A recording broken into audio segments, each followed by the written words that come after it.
A lot of the Zionists have been claiming this Judeo-Christian heritage, but it's never been like that. Anti-Semitism is being rebranded as if the Holocaust happened in Saudi, as if the Warsaw pogrom happened in Tanja. It relies on the inability of the Muslim community to invoke their rich history of coexistence. When Blinken went to Tel Aviv and said, "I'm here as a Jew," as if he was challenging the region by saying, "I'm here as a Jew, and you will not be able to kick me out," as if the Muslims had ever even tried to kick the Jews out from the region. It was the European anti-Semitic Romans who had kicked out the Jews from Jerusalem, and Umar ibn Khattab was the one who granted safe passage for them to come back. As if Salah ad-Din al-Ayyubi wasn't the one who entered Jerusalem and brings the Jews back that the anti-Semitic crusaders had kicked out. As if it wasn't Sultan Bayezid of the Ottomans who, when the anti-Semitic Isabella of Spain kicks out the Jews and Muslims from Andalusia, as if it wasn't Bayezid who sent the boats to Spain to pick up the Jews and bring them back to the haven, that is the Muslim lands, as if somehow we were anti-Semites, when in reality it was Europe that has always been the anti-Semite. There was no Judeo-Christian heritage. It doesn't exist. You know why?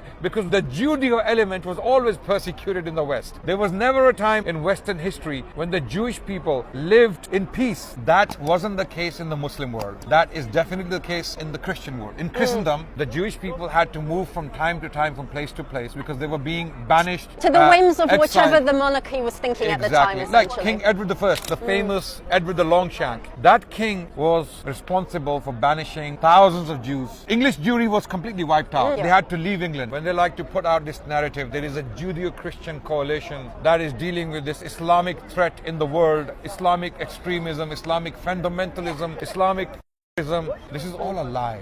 It's all a lie. 60,000 books have been written against the Holy Prophet Muhammad. Do you know that? Let me read it to you. This is your publication. Listen. This is Mother Basilia Schilling, Christian woman. Allah, or the God of the Bible, what is the truth? This Molvi, whatever he said about St. Paul, is nothing compared to what you are now telling us about my prophet. You see? He says, thus the two figures, Muhammad and Christ, are the greatest contrast imaginable. Jesus represents love and peace, whereas Muhammad stands for hatred and strife. He is the Lamb, who Jesus is the Lamb.